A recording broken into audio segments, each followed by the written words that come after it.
Merhaba arkadaşlar, yepyeni haberlerle karşınızdayız.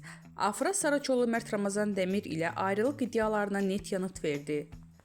Afra Saraçoğlu Paris Moda Haftası dönüşü Mert Ramazan Demir ile yaşadığı ayrılık iddialarına son noktayı koyarak açıklamalarında bulundu. Ünlü oyuncu Afra Saraçoğlu Paris Moda Haftası'nı döndükten sonra İstanbul Havalimanı'nda gazetecilerin açıklamalarında bulundu.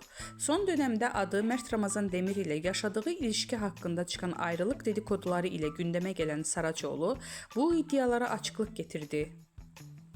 Saraçoğlu yeni projede olan Abi dizisinde başrollerini paylaşacağı Kenan İmirzalıoğlu ile arasındaki yaş farkı hakkında sorulara da yanıt verdi.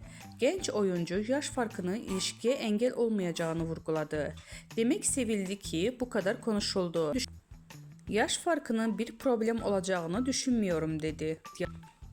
Gazetecilerin özel hayatı ile ilgili sorularına da açıklık veren Afra Saraçoğlu, Mert Ramazan Demir ile olan ilişkisini sonra erdiğini şu sözlerle doğruladı. Artık bitti gitti. Bu açıklamasıyla ayrılık iddialarına son noktayı koyan